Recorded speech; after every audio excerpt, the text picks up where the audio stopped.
राजे बिरादार या यूट्यूब चॅनलमध्ये आपल्या सगळ्यांचे स्वागत। आपले महाराष्ट्राचे कृषी मंत्री माणिकरावजी कोकाटे यांनी खुलेआम असं विधान केलं की शेतकऱ्यांना कर्ज भरण्यासाठी पैसे नसतात, परंतु त्यांच्या मुलांचे साखरपुडे आणि लग्न करण्यासाठी मात्र पैसे असतात। आता हे विधान बघा आणि पुढे बसणारे जर शेतकरी असतील ते भाषण ऐकताना तर त्या शेतकऱ्यांना काय वाटलं असेल की म्हणजे ह्या मंत्र्यांचं म्हणणं काय आहे की शेतकऱ्यांनी मुलांचे लग्न आणि साखरपुडे करूच नयेत, यांच्यासारखं म्हणजे यांच्या म्हणण्यानुसारच वागावं का, तर यांच्याकडे कर्जमाफी करण्यासाठी पैसे नाहीत किंवा पीक विमा देण्यासाठी पैसे नाहीत असं यांना सांगायचं आहे। आणि जर शेतकऱ्यांना पीक विमा दिलाच तर त्या पैशामध्ये ते मुलांचे साखरपुडे आणि लग्न करतात आणि पैसे उधळतात, किंवा कर्जमाफी केली तर कर्ज न भरता, कर्जमाफी तर करायचीच नाही यांना सरळ सांगतात, परंतु कर्ज भरा म्हणून सांगतात जेव्हा हे शेतकऱ्यांना, तर शेतकरी जेव्हा म्हणतात कर्ज भरण्यासाठी पैसे नाहीत तर तेव्हा हे म्हणतात तुमच्याकडे लग्न साखरपुडे करण्यासाठी पैसे आहेत, कर्ज भरण्यासाठी पैसे नाहीत।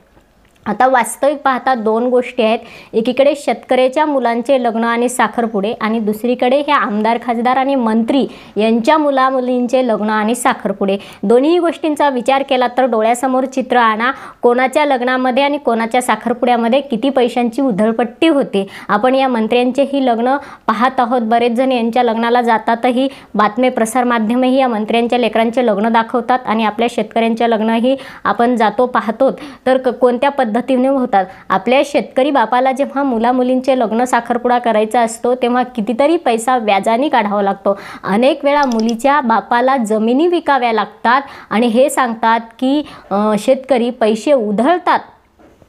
अनेक वेळा एखाद्या प्रगतशील शेतकऱ्याकडे घरचा थोडाफार पैसा असेल तर पुढे आणखी 10-10 वर्षे त्याचे मुलीचं लग्नानंतर पैसे फेडण्यात जातात, म्हणजे तरीही म्हणजे दरवर्षी झालेलं उत्पन्न त्या फेडण्यातच जातं, कारण की हुंडा आहे वगैरे सगळं हे, आणि हे सांगतात की पैसे उधळल्या जातात। उधळतो कोण पैसा? जो इतरांच्या जीवावर जनतेचा पैसा लुबाडत असतो तो पैसा उधळत असतो, जो मुळातच पैसा व्याजाने काढण्याची वेळ असते, ज्याच्यावर शेत विकून लग्न करण्याची वेळ असते, तो पैसा उधळेल का? उधळपट्टी तर मंत्री आणि आमदार खासदार तुम्ही करता पैशांची।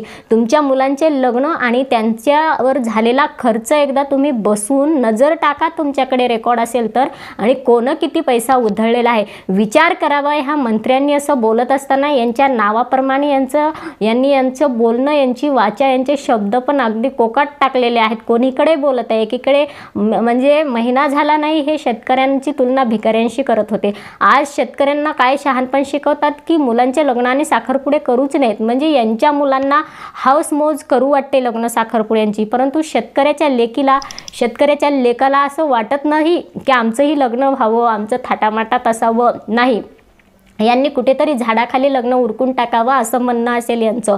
यांनीच रीतिरिवाज पाळावेत मंत्र्यांनी, शेतकऱ्यांनी काही रीतिरिवाज पाळू नये, काही करू नये असं यांचं म्हणणं आहे।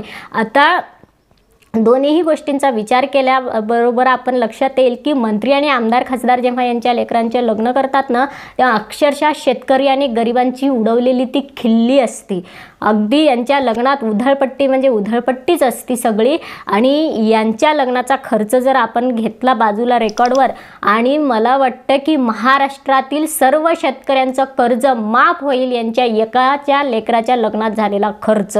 इतका मोठा खर्च हे प्रचंड प्रमाणात करतात, पण कधीही शेतकऱ्यांनी तोंडातून शब्द काढला नाही की किती पैशाची उधळपट्टी तुम्ही करता म्हणून। आणि शेतकऱ्यांच्या लेकीचं लग्न आणि साखरपुडा या मंत्र्यांच्या डोळ्यात सलावा, अगदी डोळ्यात सलावा, शेतकऱ्याच्या लेकराचं सुख यांच्या डोळ्यात सलावं। आणि मंत्री तर कोणता म्हणतो? जो शेतकऱ्यांचा मंत्री आहे, जो कृषी मंत्री आहे तो मंत्री म्हणतो, आणि त्या मंत्र्याच्या डोळ्यात सलतं शेतकऱ्यांच्या लेकराचं सुख थोडंसं। लहानपणापासून तर शेतकऱ्यांच्या लेकराला शाळेतून आल्यानंतर दप्तर ठेवून शेताकडेच जावं लागतं, 4 वाजता शाळा सुटली की बापाच्या मागं तिथं जाऊन बसावं लागतं शेतात, मग जनावरांची चारा पाणी करणे असेल, जनावरांना चारा घेणे असेल, टाकणे असेल, आईवडिलांना शेतात मदत करणं लागले असेल। रविवार तर शेतकऱ्यांच्या लेकराला कधी सुखाचा मिळत नाही, रविवार आला की पहिल्यापासूनच सांगितलं जातं की सुट्टीच्या दिवशी शेतात चाल बाबा. शेतकऱ्याच्या लेकराला सुखाच्या 2 क्षण तेव्हाच मिळतात, लग्न आणि साखरपुडा. नवीन जीवनामध्ये तो वैवाहिक जीवनामध्ये प्रवेश करत असतात, तेवढाच काय तर त्या लेकराला 2 क्षण सुखाचे असतात आणि तेही ह्या मंत्र्याच्या डोळ्यात सलतात. म्हणजे किती मोठी शोकांतिका आहे. आम्ही शेतकऱ्यांचे मंत्री आहो, आम्ही कृषी मंत्री आहो आणि अपमान जर दुसऱ्या एखाद्या मंत्र्यांनी केला असता तर आपण वेगळा विचार केला असता, पण शेतकऱ्यांचाच मंत्री जर असा अवमान करत असला आणि तोही कोणत्या देशात, कृषीप्रधान देशात, म्हणजे किती मोठी शोकांतिका आहे. देश कृषीप्रधान आहे, शेतकऱ्यांचा मंत्री, कृषी मंत्रीच कृषीप्रधान देशात शेतकऱ्यांचा अवमान करतो.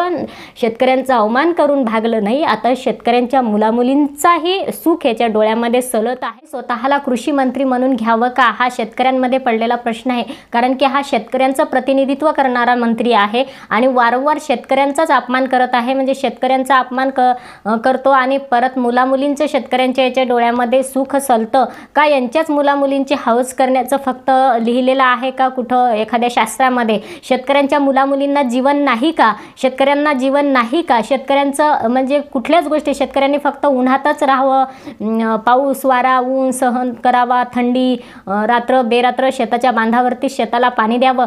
त्यांनी लग्नाचा सुद्धा 2 गोष्टीचा अनुभव घेऊ नये.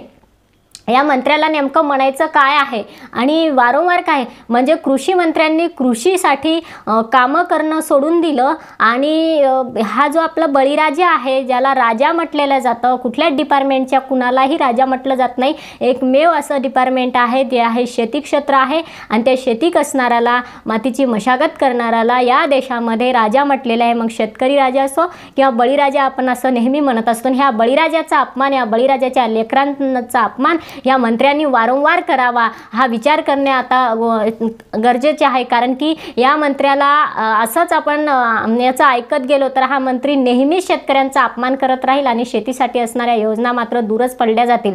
म्हणून कृषी मंत्री म्हणून आपणही आपलं तोंड आवरून घ्यावं, कारण की हा बळीराजाचा देश आहे, हा कृषीप्रधान देश आहे, हे आपण लक्षात ठेवावं. आणि आपण शेतकऱ्यांचे प्रतिनिधी आहोत, आपण शेतकऱ्यांचं प्रतिनिधित्व करत आहोत. कुठलाही मंत्री आपल्या डिपार्टमेंटवर कधीही असं बोलत नाही किंवा आपल्या डिपार्टमेंटमधील कर्मचाऱ्यांवरतीही असं बोलत नाही, पण आपल्या बळीराजांविषयी, तुमच्या क्षेत्रातल्या बळीराजाविषयी तुम्ही जर असं बोलत असाल कृषी मंत्री म्हणून, तर हे निश्चितच विचार करण्याची गोष्ट आहे. म्हणून आता शेतकऱ्यांनी तर विचार केलेलाच आहे, परंतु कृषी मंत्र्यांनी पुन्हा एकदा विचार करावा की मी असं बोलतो आहे तर मी कृषी मंत्री ह्या पदावर राहण्यासाठी आणि असं वारंवार बोलत राहून तरीही मी खुर्चीवरती बसत आहे, तर हे योग्य आहे का. जय हिंद, जय जवान, जय किसान.